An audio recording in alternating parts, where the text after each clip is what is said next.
Okay, I'm now seated in the gold class lounge, which is like the fancy lounge, and I'm about to see Spider-Man No Way Home the first time, and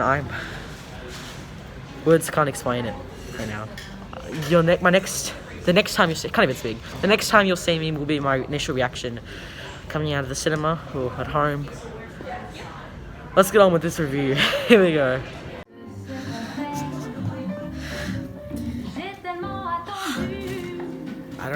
I don't know where to start. Like,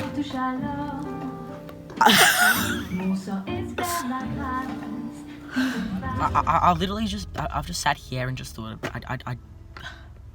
I literally cannot speak. And I'm not just saying this just to make it seem like I'm overreacting for the video. I'm literally I'm not denying, but okay, hopefully by the time you'll see me next, and I already said that like 3 times, but hopefully by the time I come home, I'll have properly processed this and can articulate my thoughts in a professional manner. Well, not professional, but in a well enough manner to be able to process my thoughts. Well, I don't know what I'm saying. You see me at home. Bye.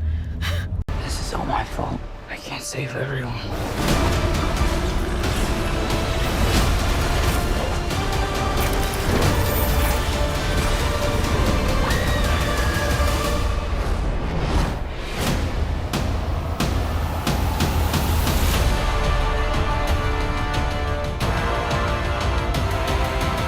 Okay, I just got home, and I'm just gonna say this right out of the gate.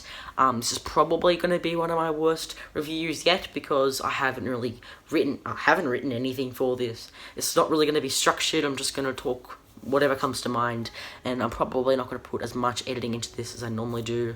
Just because I just wanted to film this straight away. Just to show you like my initial reaction. I haven't really I only finished it like an hour ago, so I barely had time to properly process this, but this is just my initial reaction, and you can come back later on this week for my full thoughts in my spoiler discussion slash live stream. So obviously this is a spoiler review, so you know the drill. If you haven't seen it, go and watch it and come back. If you just didn't care, whatever, keep on watching. Now I'm just gonna get started. To quote Tom Holland's Billy Elliot interview in 2010 or something, I can't really explain it. I haven't got the words. It's a feeling that you can't control. Just for context. Like the one that's my favorite is that one where you just start singing out of nowhere.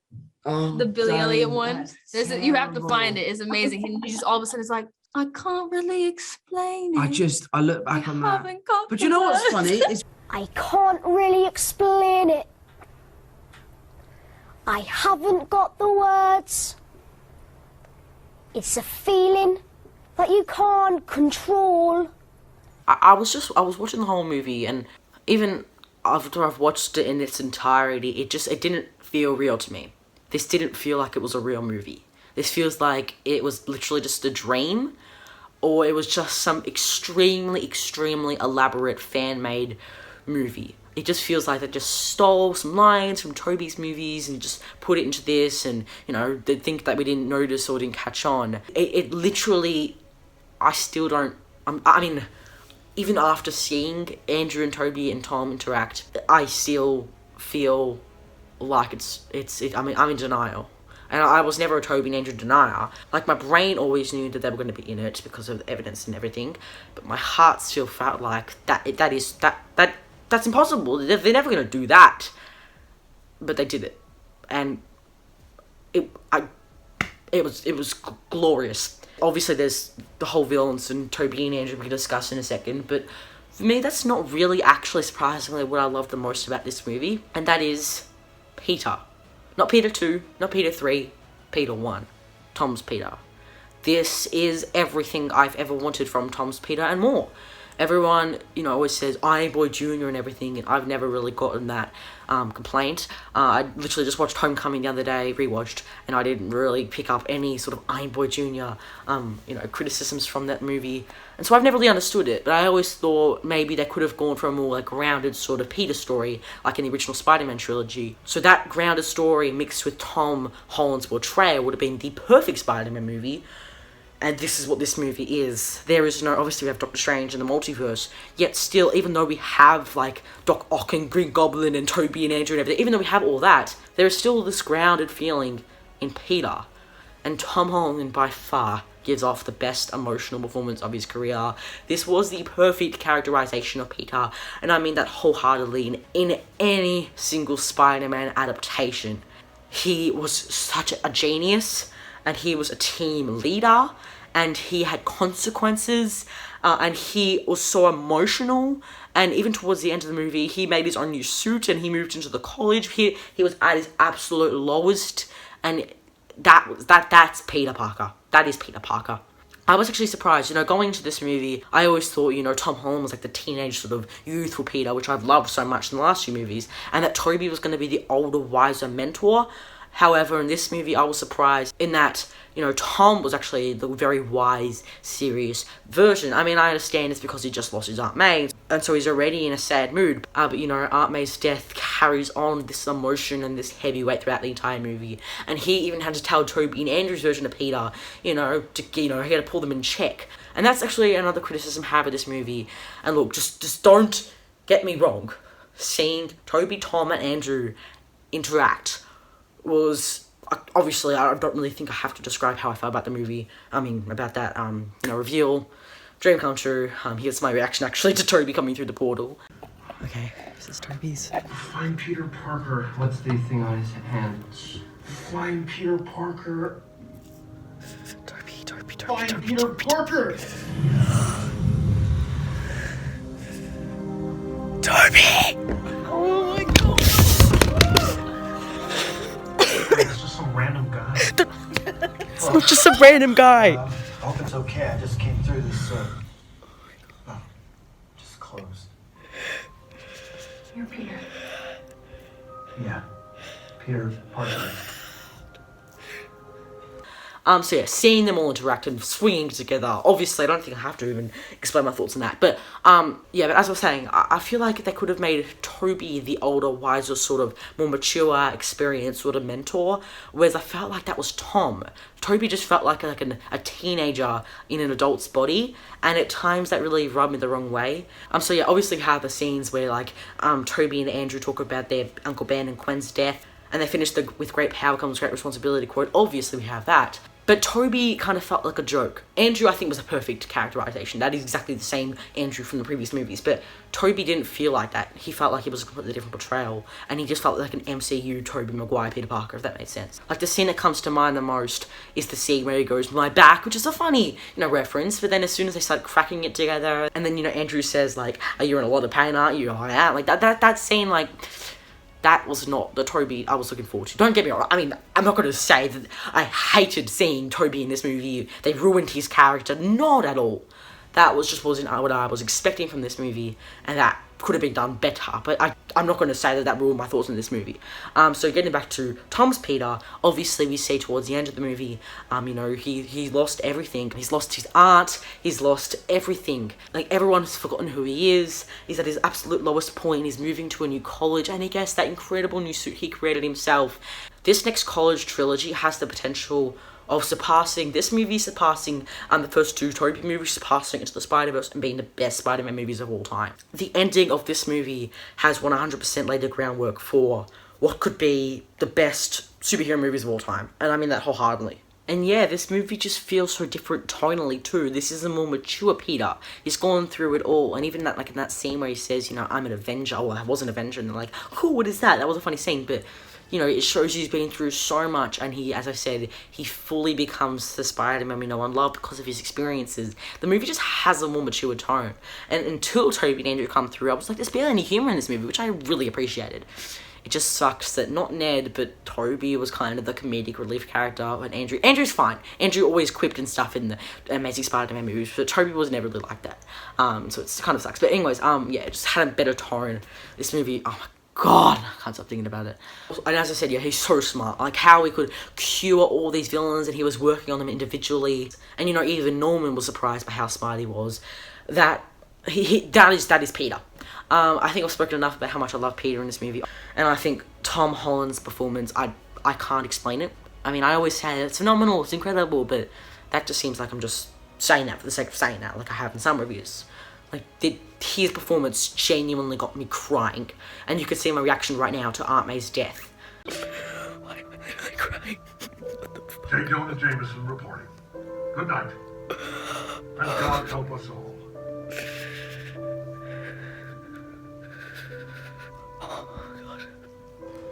Like, I was literally crying. I mean, and I wasn't expecting that at all. And so, yeah, Aunt May's death was this very emotional moment. A lot of people are going to say they didn't really do enough to build up to Aunt May's death, and it kind of came out of nowhere, and I kind of agree with that. You know, they haven't really done much with the character before, and so it's kind of stupid that she just randomly got killed off right now. I totally get those complaints, but that was 100% the turning point in the whole movie. It was already, you know, so action-packed and emotional, and that was just the catalyst for what was an phenomenal's probably going lightly. What was a, what's a better word for phenomenal? I don't know. What was a sensational, what's a better word? A sensational second to third acts. You felt Aunt May's death throughout the entire movie, even if it wasn't built up to well enough.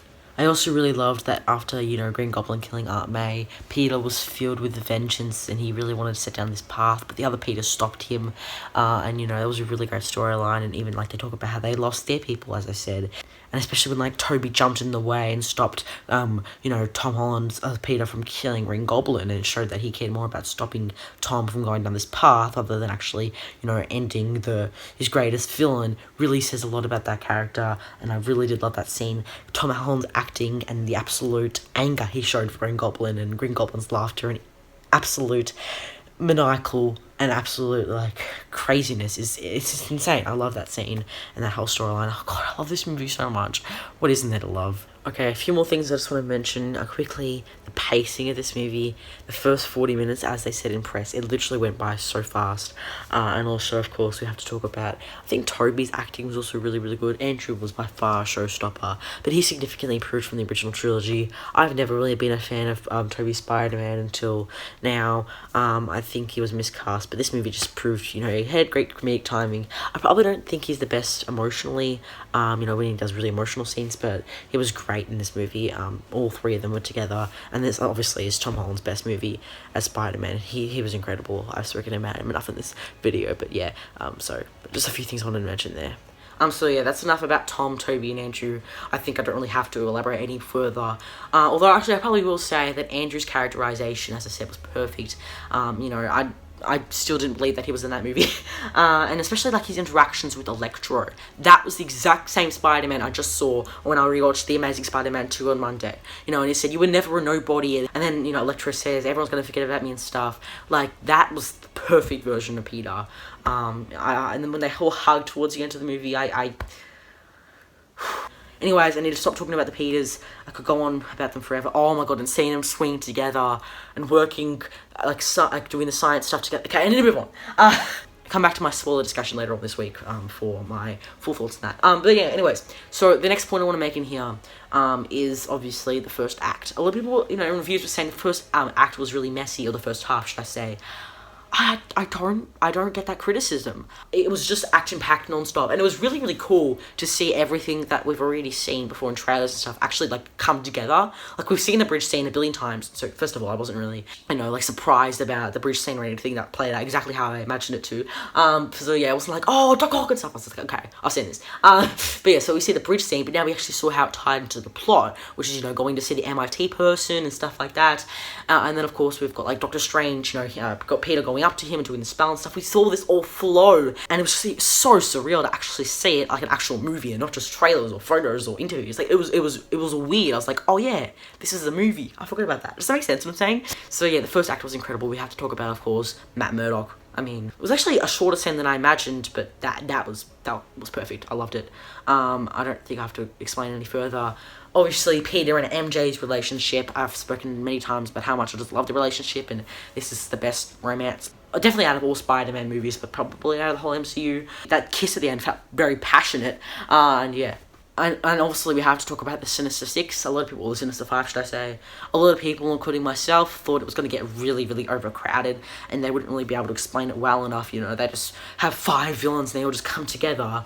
It makes perfect sense. They keep the same emotional resonance from the previous movies, but still do something new on them, as Willem and Alfred said. I'm getting really, really tired. Sorry, it's like midnight. Sorry. But yeah, easily my standout was Willem Dafoe. Oh my goodness, that scene where he turns on the whole Sinister Five and he obviously kills Aunt May, but then they have that like full-on, like, actual hand-to-hand combat with Peter was insane. Willem's performance was even better than Spider-Man 1, which was insane to think about. And Alfred Molina's performance, of course, was amazing. But actually, I really liked Electro. I was surprised by how much I loved Electro. I mean, the Lizard and Sandman, not really. I mean, they were really good, but I wouldn't say they were much better in comparison to, like, Doc Ock or Green Goblin. Green Goblin, oh my goodness, I'm just thinking about...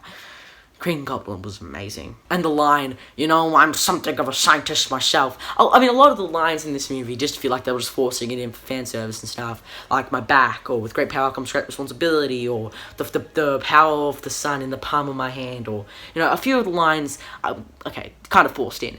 But I'm not going to deny that it was awesome seeing him saying that again, and actually seeing Doc Ock, and all the people interact, and they were like, you died, and then, you know, they just felt like they were watching it from an audience perspective, which was really, really cool. And, you know, I just love seeing them all interact as they did all three Peters.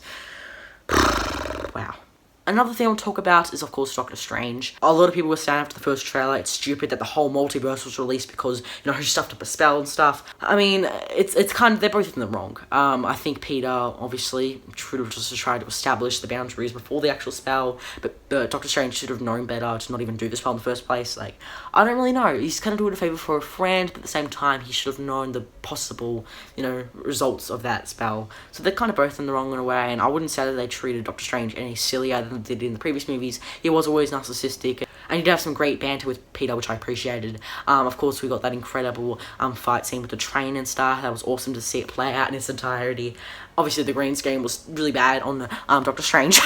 But yeah, they kind of just like got him trapped for like 12 hours or whatever in the mirror dimension. So yeah, I guess that's a really good way to, you know, keep him out of the movie until the very end. And so I didn't particularly dislike his you know, appearance in this movie. And I mean, it was kind of weird seeing like Ned have powers. That kind of, I didn't expect that whatsoever. Although we did get a lot of Ned in this movie, like with his grandmother and stuff. I was just saying to my sister, imagine being that random grandma extra and having to keep the biggest movie making secret from literally everyone. That Tobey and Andrew were in it. Like, we had obviously Zendaya, we had Jacob, and then there's this grandmother, and with Tobey and Andrew. Like, that is, I don't know. Anyways, it was really cool seeing Ned's backstory.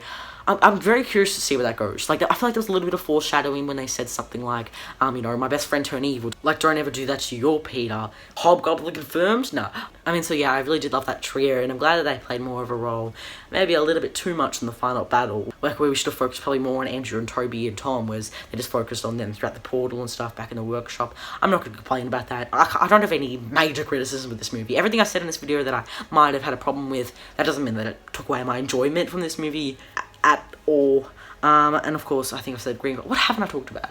Obviously, the post-credit scenes, Venom. I mean, okay, a lot of people were saying, I did see a lot of the leaks. I'm not going to lie, I did see the post-credit scene. I mean, I didn't watch it, but I saw it appear, like, Venom, and I read a bit of a transcript on the Marvel subreddit, and so I knew that Venom was going to be in and just disappear again. A lot of people were like, what was the whole point of that mid-credit scene in Venom, like, there'd be carnage? But it makes sense, I guess, because if all the villains that were transported to the MCU because of the spell, they all went back. Obviously, Venom's going to go back too, but of course we did see the symbiote get left behind, and I'm very intrigued what that means. Also, I thought everyone that only knew Peter from alternate dimensions arrived in this world. So how did Venom come over? Unless Venom knew Peter from another lifetime or multiverse. Because it did say that guy, meaning he recognized him in mid-credits in Venom 2. So I'm very curious as to what that means. And of course the Doctor Strange 2 teaser, that was really, really good. It's a teaser, so they didn't really feel much. Obviously we saw Supreme Strange, which was awesome to see him in live action. We did see Wanda and stuff interact, and he's dealing with the consequences of his actions in Spider-Man No Way Home. You know, the multiverse and stuff. It didn't reveal much. I really did enjoy it. I'm looking forward to that movie. I just want to see more of it. Obviously, they're not going to reveal, like, you know, Charles Xavier or whatever in this trailer. But yeah, it was really, really good. What haven't I talked about? Oh, obviously, as I said, the three of them swinging. The third act was amazing. Don't get me wrong. And also, you know, Andrew saving MJ and crying because he couldn't save Gwen. Wow, that scene. And then that scene where they talk about Uncle Ben, and they finish with great power comes great responsibility quote. I feel like I'm repeating myself here. Those scenes were the most emotionally impactful scenes with Andrew and Tobey. I really wish, as I said, I really wish they did more with Tobey's character. They just turned him to a punchline. But the scenes that we did get, that were very emotional between the three of them. And of course, them hugging. I feel like I already said that. What haven't I said? Oh my goodness. I mean, as I said, everything that I haven't mentioned already, you can come back later on this week to my spoiler live stream. I feel like I'm forgetting something. What am I forgetting? Obviously, Happy and May broke up, and then Happy saw May, which was quite sad. Although, like, when they were standing by the grave, and Happy said something like, I knew him because of Spider-Man or something, but how does that make sense? Because Spider-Man's aunt was Aunt May, so how do you know Aunt May because of Spider-Man? Huh? I was a bit confused by that. I'm very curious, because, like, everyone forgot about Peter and Spider-Man, so that kind of rewrites the entire history of the MCU, or is it only up to this point? Well, no, it doesn't rewrite the entire MCU history, but it rewrites it in their memories. Like, for example, Doctor Strange, obviously he doesn't know who Peter Parker is anymore, so how does he remember Infinity War then if they don't know Peter's Spider-Man, if that makes sense? Like, a lot of the MCU history is rewritten, and I'm very curious to see how that's explored in future movies. But yeah, I don't really know what else there is to say. Let's just get on with my overall conclusion for this movie. Wow. In conclusion, Spider-Man No Way Home, it's a masterpiece. I don't really know if there's any other way to describe it, and I still struggle to even talk about it right now. You've seen me many times getting speechless in this review already, and this is like an hour after I've already seen the movie, so I've had time to calm down a little bit. I mean, obviously, seeing Tobey and Andrew and Tom was incredible, but at the core, while I have the multiverse, you still have this grounded sort of storyline with Peter, which I greatly appreciated. This is the perfect Peter, and he was so mature, and so wise, and so smart, and so talented, and so everything could have done with more mature sort of take on Tobey's character. But don't get me wrong, I mean, I'm not going to deny that took my enjoyment out of seeing Tobey, Tom, and Andrew interact was incredible. That doesn't make sense, that sentence. However, obviously seeing Norman and seeing all the villains together interacting was incredible. I was kind of like, okay, this is really weird that they're kind of like trusting these villains to not turn evil. But then, of course, when, Norman turns on everybody, wow, that scene was incredible. Electro was great. Obviously, the three main villains, Electro, Green Goblin, and Doc Ock, you can't really beat those. And I just love this movie. I don't really know if there's anything else to say. The trio, I'm so excited to see the future of this character in the MCU. We know he isn't going anywhere. You can deny that all you want, Tom. We know you're going to be in at least one more movie after No Way Home, so yeah. And great job to keeping this secret. Obviously, to be honest, if you were still denying Tobey and Andrew before, the last few weeks or even the last few months, you can't deny that. I'm not going to say that I was shocked to see them in this movie. That's just false. But, we all knew that they're going to be in it. So, and if you didn't, well... Anyways, oh yeah, a lot of people were saying, like, in reviews and stuff, that even though we knew so much about this movie, we were still shocked about a lot of stuff. I can't say I'm necessarily shocked about anything, really. I mean, it's, as 360 Film said in his review today, hearing about something and actually seeing it is very, very, very different. And I 100% agree with that. You can say that, Tobey and Andrew talk, but actually seeing that, I'm still in denial that happened. Wake me up, this is all a dream. Yeah, as I said many times, come back for my full spoiler review later on this week. Live stream / discussion. Obviously, I don't think there's any other way to give it, so I'm going to give it a 9.8 out of 10. A few points deducted because of, like, Tobey's character, and also, Aunt May's death kind of came out of nowhere. And a few scenes towards the end. Look, these are all, if I was doing a structured review, this would all be in the mixed stuff. There is nothing that's in the bad stuff about this movie. This movie is near perfection. No movie is without flaws. I've said that so many times, and I genuinely mean this.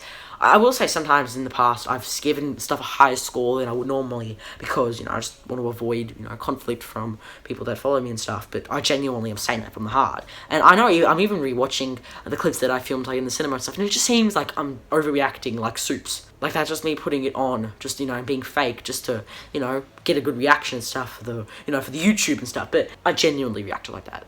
This movie is truly something special. And I just wanted to add that I'm not just giving it that score because it was, very hyped up and, it was very, like, exciting to watch. It genuinely was just a very well-made story for the most part.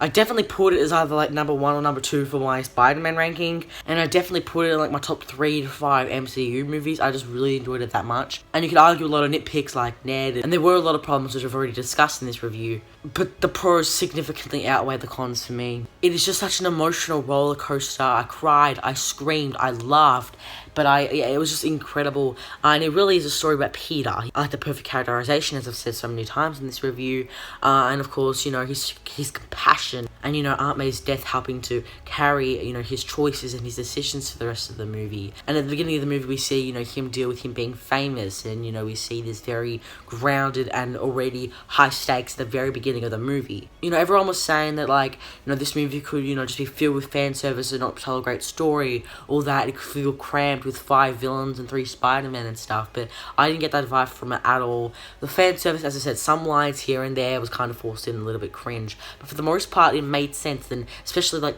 you know, Andrew and Tobey's appearance, it made sense in the actual story they were trying to tell. And because we knew all the villains from the previous film, they didn't really have to establish their backstory in this movie, and the movie just picked up with the assumption that we already know who they are and their backstory and stuff, which really helped this movie. And also, this movie is incredibly visually pleasing, one of the best visually pleasing Spider-Man films in my opinion. Some really great action scenes, and of course the score with Michael Giacchino. His score is just chef's kiss. His score is just that good. I would have loved to have seen Andrew and Tobey's theme in this movie, however. I think we got like a little bit in track 19 and stuff, but actually like the actual main theme when they're swinging and stuff. That would have been cool. Missed opportunity, but it doesn't ruin the movie for me. So yeah, back to Jordan from 12 hours ago. Even like, it's been 12 hours since I've seen the movie, yet it still doesn't feel like I actually watched it. Even like when I go online and I see a scene from the movie, I'm like, I don't want to get spoiled, and then like, what do you mean you don't want to get spoiled? You literally just saw the movie. But it still doesn't feel like I've actually seen it. Does that make sense? It just literally just feels like it's a little dream. And yeah, I don't know. It's just, wow. I'm rewatching on Saturday. I'm going to go back probably a 3rd time with my sister. John Watts. John Watts just doesn't get enough credit for this, man. I cannot wait for all the post No Way Home interviews and stuff with Andrew, Tobey, and Tom, and how they kept this all secret, and seeing the assembled episode of them all working together and stuff. Oh my god. What a movie. I don't know. I don't really want to end this review. I don't know how to end it. I guess the only way to end it is just saying this. With great power comes great responsibility. And don't spoil it for those who haven't seen it. I'm going to go wake up from this stream. Yeah, please be sure to like, subscribe, turn on post notifications. You know, come watch my other reviews. I'm hopefully posting my Venom review soon, or maybe I'll post that before I post this one. Not too sure. And yeah, come back for the live stream, and that's about it. I'm kind of sad that this hype is all over, but at the same time, it's not really, because I'm going to be talking about it for months and rewatching it and everything. But yeah, I've seen the movie now. Like, it's, I still don't believe it. I need to stop repeating myself. That's about it. Thank you guys so much for watching, and I will see you guys next time. My name is Jordan, and I'm out. Bye.